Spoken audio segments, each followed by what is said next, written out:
What's going on, guys? Hey, today I've got something that's similar to the $80 regression. It's going to be the same setup, but I wanted to scale it down a little bit for low rollers and for beginners. This is a good system here because you're not going to lose so much money if the dice are rolling really bad. And you know, it'll take you a while to go backwards. But I feel like it really has a good chance to keep you in the game, number one, or actually win some money. Either way, you're going to win slow or you're going to lose slow. But I'm calling it the builder, the 36 builder, because as you start getting up on casino money, that's when we're going to start pressing. We're going to build from 36 and we're going to go on up on, hopefully, on casino money. So that's the goal with this strategy here, is to build first on their money, and then you can start pressing up after that. And we'll talk a little bit about different ways to press here in a little bit once we get started. But let's go ahead and see this 36 builder.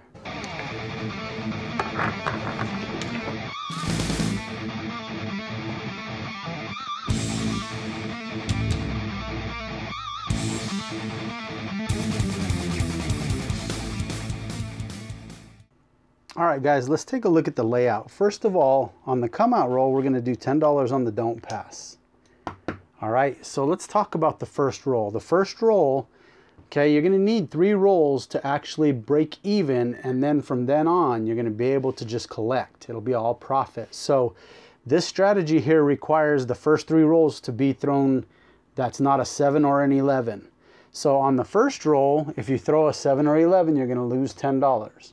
If you throw a 2 or a 3, you're going to win $10. And if you throw the 12, it's a push. You don't win, you don't lose. It just stays there. So that's the first roll. The second roll, let's say that the first roll we end up rolling a 6. So then we're going to lay our money out just like this. We're going to do 32 across, and we're going to do a $5 come bet. Okay, and our goal is to have 3 rolls. So that means we have 1 roll down already if we rolled a 6 on the come out roll. So we escaped the $10 loss on the first roll.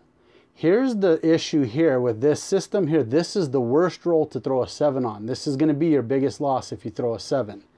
Because what will happen here is if you throw a 7 here, you've got $32 up here, plus you've got $1 on any craps. So the only numbers that can beat you is a 7 or an 11. If you throw an 11, you're only going to lose $1. But if you throw a 7, of course, all of this gets wiped out. But let's look at what happens if you throw a 7 on the second roll. Okay, if you throw a 7, the come bet gets paid. That's why I'm doing the come bet, so it kind of lessens the blow. Okay, and then the don't pass gets paid. So if you look here, you've got $15, $16, $17, $18. So this would be the worst roll of this little layout here to throw a 7 on. All right, guys, sorry. I had a phone call there I had to take. So like I said, this roll right here would be the worst roll to throw a 7 on. So you would basically lose $18 if we throw a 7 on the second roll. All right, let's move on. Let's say we don't throw the 7. Okay, so we've got the come bet and the 4. All right, so let's say we throw an 8. So the 8 would get paid. Now this is what we're going to do when we score. All right, so this is the second roll. We throw an 8. So this will travel to the 8. And then this right here, we're going to actually take down now because we have the 8 covered with our come bet. And this is how we're lessening the chance of losing money or going backwards. All right, so our goal here is to have 4 numbers on the board working at all times. One of them is going to be covered by the point, and we'll explain that here in a minute. So, all right, so that was the second roll. We threw the 8, and the come bet traveled here. So let's go for the third one right here. Actually, I'm going to put this $7 we won would actually be from the 8. Let me come over here so you can see how it would look again. All right, so we would win that 8. I'm going to set it over here. We would actually lose this craps bet. So this would get back on the craps. So we are up $6 from that other roll, from this second roll. All right, so now all we need to do is hit 1 more. And then we're going to be zeroed out. No matter what happens, we won't lose anymore. So, or at least on this hand. So let's say that we throw a 9. All right, so this will travel to the 9. We get paid $7 for hitting the 9. We will lose the craps bet. So at this point here, we're not going to do the craps bet anymore. We're just going to take our winnings, all right, and we're going to take down the outside numbers. So this is what our layout now will look like. We'll also take this down because we've got our come bet covering it. So now we've got 4 working numbers. All right, so now if we throw a 7 on the 4th roll, this is what would happen. You could look at it this way now. So let's say we throw a 7 now. These 2 right here would pay off the don't pass. This one would pay this off here. So we would be $1 or $2 ahead. All right, I don't know if you can see that on the camera. We would be up $2 right now on the 4th roll if we threw a 7. All right, so let's go ahead and check this out. So that's why I said you need to get past 3 rolls. If you could get past 3 rolls, then you're definitely set. No matter what happens after the 3rd roll. On the 4th roll, if you throw a 7, no biggie. You don't lose no money and you barely win some. All right. From there on out, it's just continuous payments. I took the don't pass down. The other reason that I cover the point with the don't pass is I've always heard that it's good to have 3 working numbers. You know, that's how you're going to win money. So in this case here, I still consider this 3 working numbers. These are my 3 working numbers here. These kind of wash each other out, you know, whatever happens. If we end up throwing the point, we'll only win $7 for hitting it and we'll lose 10, so we'll go backwards $3. But this kind of minimizes the rest of it. So right now we're covered on the board. So if for some reason we throw a 7, you've seen what I said, we're gonna take these 2 and it'll pay there. And this right here is nullified from the profits we've already won. But if we throw a 6, then we're gonna win 7, we'll lose the 10. So we're basically down $3 from this hand on that, but we keep all these up. All right, so that's how the layout goes. Like I said, that's why I'm saying that this is a good possibility to win, because when you're at the casino, you'll see table streaks. You know, there will be, you know, some 0.7 outs. But for the most part, you know, if you're thinking about it from winning and losing, let's say we throw a 0.7 this hand, and then next hand we throw, you know, on the 3rd roll we throw a 7. So we were down 18 on the first hand and 11 on the second one. So we started down $29.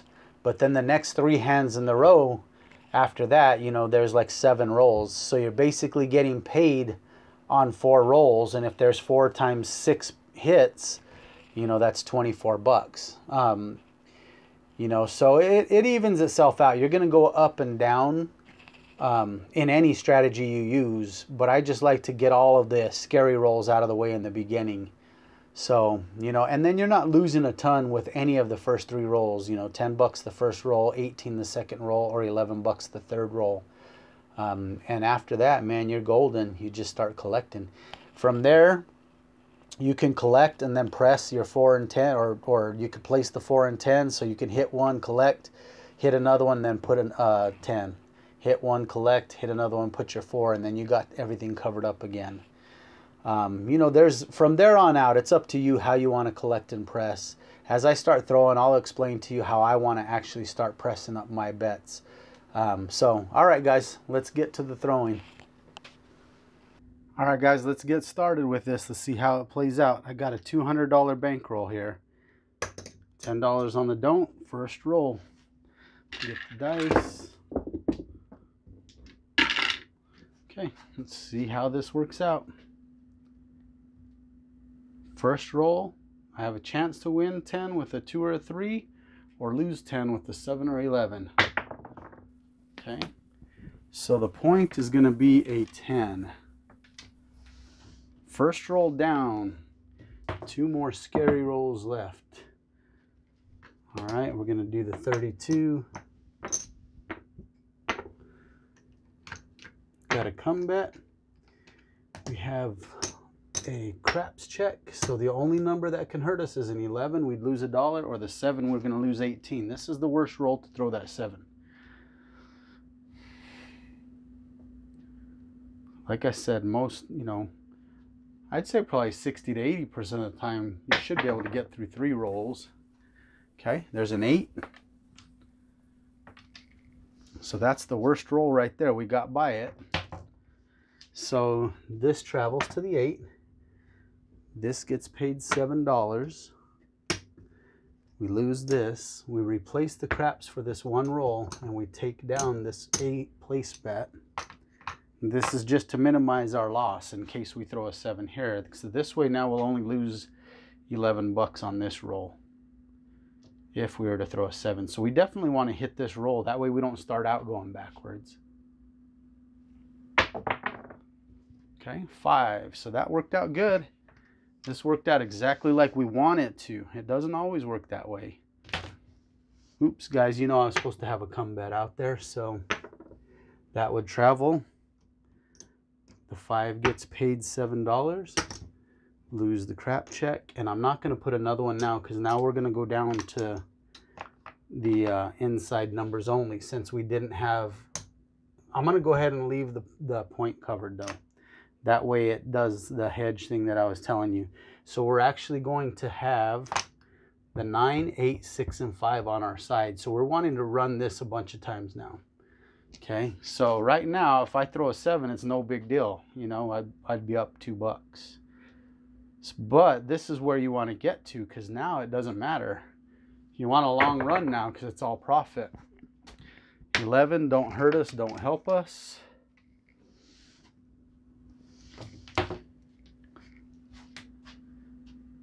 I'll talk a little bit about the way I'm thinking about pressing this up too. I was doing the collect and press, but I started thinking when you collect and press, so like right now I could collect this $5 because I won it, and then on the next hit I'm going to replace that though because I like my inside numbers covered, so I'm going to keep 5. I'm going to replace the place bet. But what I was going to say is I could collect that 5. Now the next number I hit, I could press it, but I started thinking, let's say I hit a 9 next and then I press the 9, and then the next number I throw is a 7. So I lost that extra $5 that I could have kept instead of pressing it. What I'm thinking of doing is collecting an extra at least $22 per hand, and then I'm going to press up the next hand 22 inside. So instead of starting the next hand with the 22 inside, you know, well 32 across, but 22 inside, I'll press my winnings to 44 for the 2 hits and then come down. And then, you know, once I'm up even more, then I'll press my inside to 66 for 2 hits and then down. Instead of pressing one at a time and taking a chance of only hitting one number to make that extra money, I'm going to go ahead and collect enough that I could put 22 up at one time to press. So that's my thought process. It's not right or wrong. You know, it could backfire on me. But that's how I'm going to do this method here. Okay, another 5. So like some people would go ahead and say press it, and they're definitely not wrong, believe me. There ain't nothing wrong with pressing it. But I'm going to go ahead and keep it. So right now I know I've won a 5 and now I've won 7. So that's $12 extra right now that I'm up. So I'm going to kind of keep track of that. So if I end up going up $22 on this hand, my next hand I'm going to go ahead and do 44 on the inside for 2 hits. Because then I'm still on their money. Okay, there's a 9.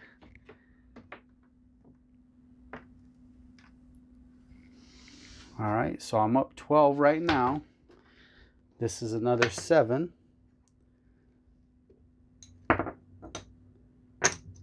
All right.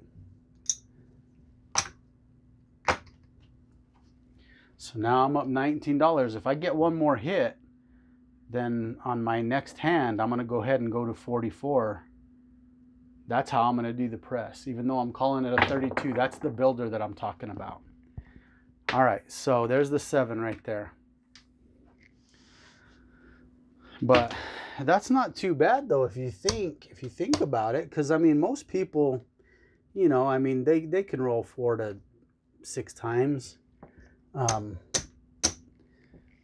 And that's where I like this strategy, you know, is right here, I'm up 10, so I'm up $15 total as I look at it. I don't know where my math went wrong. I thought I was up 19. Excuse me. But I'm up 15, so I'm not going to do the 22 extra yet. I'm going to try and build to where I'm up at least 22 extra dollars on their money. So we're going to start it all over again. We'll do another round. Okay, first roll. Remember, I could lose 10 bucks on this roll, or I could win 10 bucks.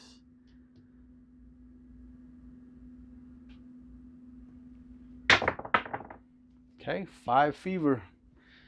We got a point of 5.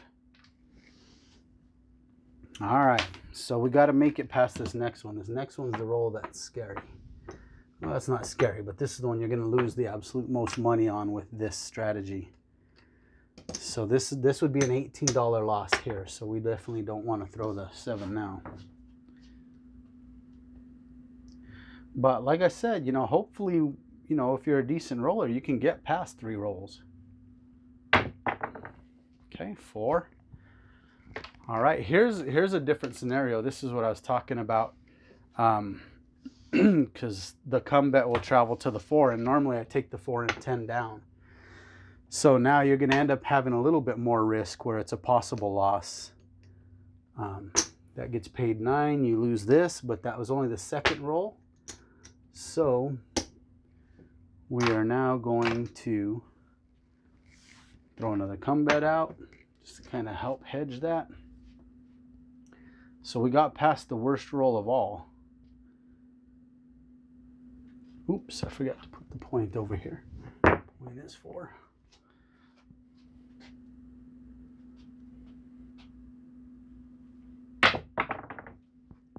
5. All right, so now we're golden. We can take a big old deep breath and just know, as long as we're throwing numbers now, we're gonna win some money. So that gets paid 7. We lose this, and now we go ahead and take down the 10. We're gonna leave up the 4 for just a little bit of a hedge. This travels, so we'll take that down, and we're also gonna take down the 10. So now we're pretty much in the money. We just got to keep on throwing. Since I was up the $15, I could, if I wanted to, go ahead and keep that 10. You know, throw a couple more things up if I wanted. Press a 6 and 8, throw a 10 just for a couple hits. Let's go ahead and do that. Since I knew I was up 15 for sure, let's do one or 2 rolls pressed up. And this is where I said, this is where it's up to you guys what you want to do with the money once you start going up on casino money. But let's see if we can get by 2 rolls. Okay, so that was a good press there. I'm going to go ahead and collect this one though. So, and this is kind of, you know, playing smart, trying to win some of their money, you know, before you get too crazy with your bets. So that's a $14 win. We'll go ahead and keep it. And we're going to throw one more time with those pressed up, and then I'll probably just leave that 10 there so I have every number covered, and I'll throw that crap check again. Since I'm kind of out of the woods now. Everything else now is just gravy. So there's a 5. So we're going to get paid for the come bet. And I'm going to replace that 5. And I'm going to go ahead and take these down now, but we're going to stay live. I don't really like to turn my bets off at all through a roll in case there's a long roll. So I'm going to go ahead and just leave the 32 up there now. And we're just going to play it out till we can't no more. Okay, so we hit the point. All right. So we lose this. We only get a $5 win because that was a come bet. We lose the don't pass. We're going to put our 10 back up. And we're going to do one more hand. We're just going to play it out.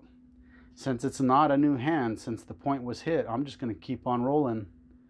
I'm leaving everything the way it is. Of course, they're off on the come out, but they're going to be working now. So I'm going to go ahead and cover that 4. So now if you look at it, I'll win 9, lose 10. So I would only lose $1 out of that if the point hits. No big deal. but I've got 5 numbers working for me now. Really, I got pretty much all the numbers other than the 11, because I'm going to go ahead and play the crap check.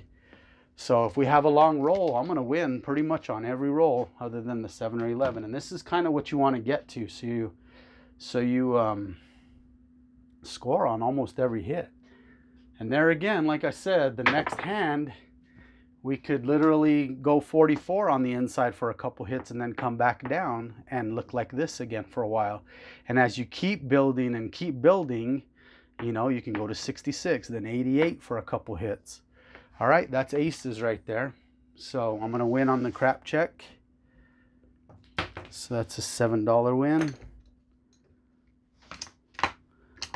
And there again, you know, it's up to you if you want to collect and press. I'm just going to go ahead and ride it out. And I'll press, you know, my next hand, I'll press to 44 or, you know, whatever I'm feeling. I mean, you know, it's not going to always be that way. You know, it's going to be how you're feeling over there. So that's where it's up to you guys, what you want to do with your presses. Okay, 6 wins, $7. You lose this crap check, so I'm going to replace that.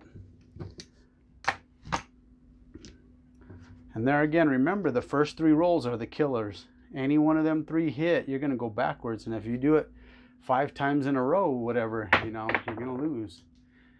And remember, just because it's going good for me right now, don't mean that, you know, there's going to be tables that will hit the 7 within 3 rolls, you know, maybe even 10 times in a row. Who the heck knows? It can happen. You know, it seems though, honestly though, it seems the odds are against it happening enough to where you go backwards more than forward. You're going to go backwards for a little bit, and then you're going to go forward, hopefully more than you went backwards. Then go backwards a little bit, and hopefully you go forward more than backwards based on the way this is laid out. You know, that's my hopes in it. It's not a guarantee. Of course, you guys know it's a gamble, but the odds seem pretty good that it can happen like that. Okay, box cars, so I'm going to get paid on my crap check.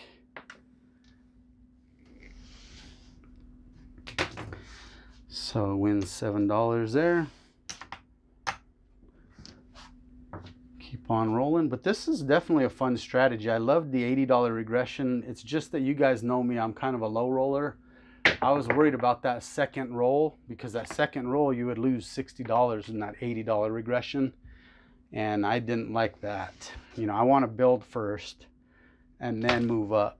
So as you can see right now, I'm building pretty good. So I literally could do the $80 regression next hand and not worry about it, because I'm doing it on their money. And that's really what I want to get to. I want to get to working on their money, not mine.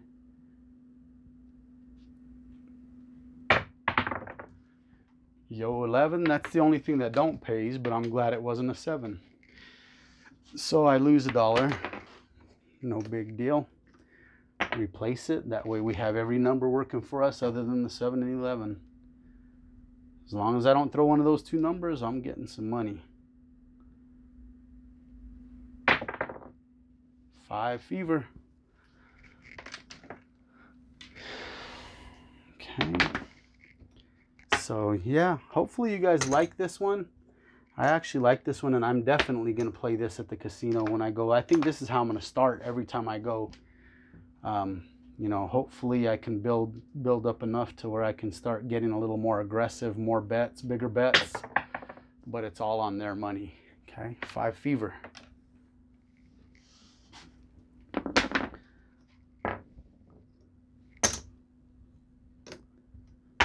But I don't know if you guys, you know, like this type of stuff where you've got, you know, money out there on the table that when that 7 hits now, I'm going to lose 5, 10, 15, 20, 25, 30, 33 minus 10. So I'm going to lose $23, but I've already made well over that by leaving my bets turned on. Because for a while there, I was starting to turn my bets off after a couple hits, and I thought, is there a way you can set it up, your layout to where you're going to take a risk for a little bit, but then you could leave them on. That way, in case you get a long roll like this. So I actually like to leave my bets on now, but I like to set it up in a way that it's not super going to cost me a lot when I'm hitting the 7s. So to me, this way seems, you know, like you actually have a chance you can win. You know, especially like now, I'm on a pretty dang good long roll, so I'm still cashing in. I don't have my bets turned off. 8.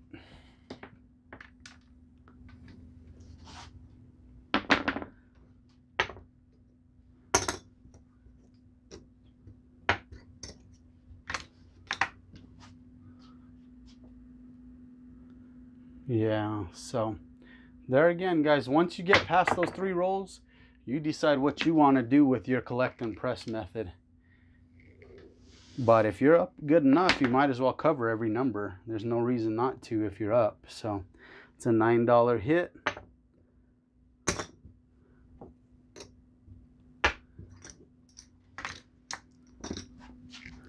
Yeah, and I like this. It seems like it'll be pretty good. 6.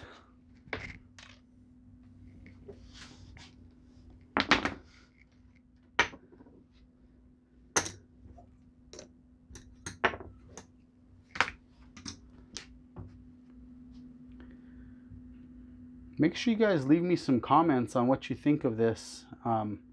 Also, make sure to share my videos with your friends. I'm really looking forward to hitting that 1,000 subscribers. Like I was saying, if you've watched any of my earlier videos, I didn't realize how much I was going to enjoy doing this, but I'm really enjoying making the videos and interacting with people. There's some really cool people on YouTube. You know, I mean, some of you guys, I'm sure you guys are already subscribed. If not, make sure you go subscribe to 36 Full Press. Make sure you subscribe to my buddy George from Cyprus. And you got Bird Dog out there. All of us are fairly new channels. So look up some of the newer channels and show them some love, man. Look at some of my subscriber list and you know, hit them up. You know, help get them started too. So, all right, guys, there's the 7. I'm going to go ahead and color up, see where we stand, and we'll call this video good. So let's see what happens here.